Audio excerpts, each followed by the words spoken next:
بسم اللہ الرحمن الرحیم۔ عزیز دوستو، آج ہم آپ کے لیے ایک اور دلچسپ موضوع لے کر آئے ہیں۔ موضوع ہے گفتگو کیجئے مگر آداب کے ساتھ۔ ہوا یہ کہ ایک ملک کے بادشاہ نے ایک خواب دیکھا اور اس نے خواب میں دیکھا کہ اس کے سامنے والے سارے دان ٹوٹ چکے ہیں۔ بادشاہ سلامت بڑے پریشان۔ دوسرے دن پھر وہی خواب دیکھا اور تیسرے دن پھر وہی خواب دیکھا تو پریشانی کے عالم میں اٹھ گئے۔ صبح ہوتے ہی اپنے وزیر خاص کو حکم دیا کہ جا کر تعبیر بتانے والوں کو تلاش کر کے لے آؤ۔ وزیر گیا، پورے ملک میں سے تعبیر بتانے والوں کو تلاش کیا اور بادشاہ کے سامنے کھڑا کر دیا۔ بادشاہ نے انہیں اپنا خواب سنایا تو انہوں نے آپس میں مشورہ کیا اور پھر کہا، بادشاہ سلامت، ہم نے اس کی تعبیر دریافت کر رہی ہے۔ بادشاہ بڑا خوش ہوا اور پریشان بھی تھا، نہ جانے کیا تعبیر ہوگی۔ بادشاہ نے کہا، چلو پھر مجھے بتاؤ۔ انہوں نے کہا، بادشاہ سلامت، بات دراصل یہ ہے کہ آپ نے جو خواب دیکھا ہے اس کی تعبیر یہ ہے کہ آپ اپنے خاندان میں باقی رہیں گے اور باقی سب لوگ خاندان کے آپ سے پہلے مر جائیں گے۔ بادشاہ کو بڑا غصہ آیا کہ یہ کیا گستاخی ہے، کہ ان کی کیا جرت ہے کہ میرے خاندان والوں کے بارے میں یہ جملہ کہا کہ وہ مر جائیں گے اور صرف آپ زندہ رہیں گے۔ لہذا بادشاہ سلامت تھے، انہوں نے حکم دیا کہ بھائی ان سب کو شام تک قتل کر دو، مار دو، ان کی یہی سزا ہے، پھانسی دے دو۔ سارے الغرض سلطنت تھی، بادشاہ کا حکم تھا، سارے تعبیر بتانے والوں کو انہوں نے سزائے موت دے دی۔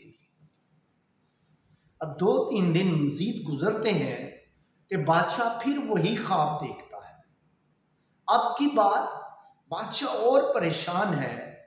پھر اگلا دن آتا ہے، اگلی رات پھر بادشاہ وہی خواب دیکھتا ہے تو پریشانی کے عالم میں اٹھ جاتا ہے کہ اس کے سامنے والے دانت سارے ٹوٹ گئے۔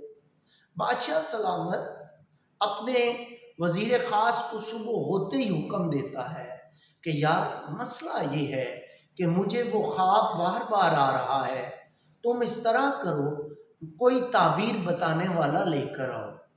وزیر بڑا پریشان، اس نے کہا، بادشاہ سلامت، تعبیر بتانے والے تو میں لے کر آیا تھا، آپ نے تو ان کو مروا دیا، آپ نے تو انہیں سزائے موت دے دی، تختہ دار پہ چڑھا دیا، اب کہاں سے تلاش کروں؟ لیکن کیا کرے، وزیر تھا، جان کی امان چاہیے تھی، پناہ چاہیے تھی، زندگی عزیز تھی۔ تلاش کیا تو ایک بوڑھا کہیں سے میسر آیا۔ بوڑھے شخص کو وزیر نے ساری بات بتائی تو بوڑھے نے کہا، مجھے اپنے بادشاہ کے پاس لے جاؤ، میں بادشاہ کو تعبیر ضرور بتاؤں گا۔ وزیر نے کہا، اگر آپ نے تعبیر درست نہ بتائی یا بادشاہ کو پسند نہ آئی تو بادشاہ سلامت آپ کو بھی اور مجھے بھی سزائے موت دے دیں گے۔ بوڑھا بڑا دانا تھا، سمجھدار تھا، تجربہ کار تھا، بات کرنا جانتا تھا۔ اس نے کہا، تم فکر نہ کرو، مجھے اپنے بادشاہ کے پاس لے جاؤ، میں ضرور بادشاہ کو قائل کر لوں گا، تعبیر بتاؤں گا، بلکہ تمہیں اور مجھے انعام بھی ملے گا۔ الغرض وزیر نے اس بوڑھے آدمی کو اپنے ساتھ لیا اور بادشاہ کے محل میں پہنچ گیا۔ بادشاہ سلامت کی بارگاہ میں حاضر ہوا۔ بادشاہ نے کہا، کیا میں تمہیں اپنے خواب کے بارے میں بتاؤں؟ بوڑھے نے کہا، ضرور بتائیے۔ بادشاہ نے اپنا خواب، اپنی کیفیات، اپنی پریشانی ساری اس بوڑھے کو بتائی۔ بوڑھے شخص نے بادشاہ سلامت کی بات سننے کے بعد، غور و فکر کرنے کے بعد کہا، بادشاہ سلامت، آپ کا خواب تو بہت دلچسپ ہے اور بہت زبردست ہے، بلکہ اس میں ایک خوشخبری ہے۔ بادشاہ نے کہا وہ کیا؟ بوڑھے نے کہا آپ اپنے خاندان میں سب سے لمبی عمر پائیں گے۔ بادشاہ بہت خوش ہوا اس بات پہ، اس نے بوڑھے کو انعام دیا۔ زندگی تو سب کو پیاری ہے اور لمبی زندگی کی تو خواہش ویسے ہی بادشاہوں کی بنیادی خواہش ہوا کرتی۔ تو بادشاہ نے اسے انعام دیا اور اس وزیر کو بھی انعام دیا کہ اب کی بار تم بڑے سمجھدار اور معتبر آدمی کو لے کر آئے ہو، جسے اپنے علم پر، خوابوں کی تعبیر کے علم پر بڑی کمانڈ حاصل ہے، بڑا عبور حاصل ہے۔ یہ ایک مختصر سی کہانی تھی، مگر اس میں سبق بڑا سادہ سا تھا کہ پہلے لوگوں نے بھی یہی بات کہی تھی اور بوڑھے نے بھی وہی بات کہی کہ بادشاہ سلامت آپ اپنے خاندان میں سب سے لمبی عمر جئیں گے۔ لیکن فرق کہاں تھا؟ ان لوگوں نے کہا بادشاہ سلامت آپ کا سارا خاندان مر جائے گا اور صرف آپ بچیں گے اور آپ زیادہ لمبی عمر جئیں گے۔ عزیز دوستو، بوڑھے آدمی نے کیا کہا؟ بادشاہ سلامت آپ اپنے خاندان میں سب سے لمبی عمر پائیں گے۔ بات ایک ہی ہے مگر الفاظ کا چناؤ مختلف ہے۔ آج ہم نے یہ سیکھا، یہ الفاظ بڑے قیمتی ہوتے ہیں۔ آپ ان کے ذریعے کسی کے دل پر حکمرانی بھی کر سکتے ہیں اور کسی کی نظروں سے گر بھی سکتے ہیں۔ یہ زبان، یہ گوشت کا ایک ایسا نرم ٹکڑا ہے جس میں ہڈی نہیں ہے، مگر جب ہم بولتے ہیں تو یہ سامنے والے کا کلیجہ چیر کر رکھ سکتی ہے۔ اس سے نکلنے والے الفاظ اتنے تاثیر والے ہوتے ہیں۔ عزیز دوست، یہ انسانی زندگی کی حقیقت ہے۔ ہمیں معاشرے میں ایک دوسرے سے لین دین چلتا رہتا ہے، معاملات چلتے رہتے ہیں، اپس اینڈ ڈاؤنز آتے رہتے ہیں۔ کبھی بھی بات کرنے سے پہلے بنا سوچے ایسے الفاظ کا انتخاب مت کیجیے گا کہ آپ دوسروں کی نظروں سے گر جائیں یا کوئی آپ کو اپنے دل سے نکال دے۔ گفتگو میں الفاظ کا چناؤ بہت اہمیت کا حامل ہے۔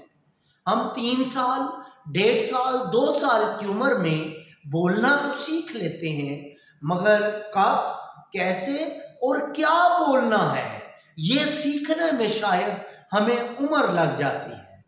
اردو زبان، اردو ادب بہت پیاری زبان ہے، بہت پیارا ادب ہے کہ آپ اس میں خوبصورت الفاظ کا چناؤ کر سکتے ہیں، خوبصورت الفاظ استعمال کر سکتے ہیں۔ جیسا کہ ایک مثال دیتا ہوں، آپ کسی کو مخاطب کریں، اوے، تو، تم اور آپ، یہ الفاظ کا انتخاب ہے۔ جب آپ کسی سے محبت بھرے الفاظ میں بات کریں گے، کسی کو آپ کہہ کے مخاطب کریں گے تو آپ کی اہمیت اس کی نظروں میں بڑھ جائے گی۔ عزیز دوستو، الفاظ کا انتخاب کرتے ہوئے بڑی احتیاط کیجیے، الفاظ کے چناؤ میں بڑی احتیاط کیجیے۔ محبت، عزت، ادب و احترام کے دامن کو کبھی نہ چھوڑیں۔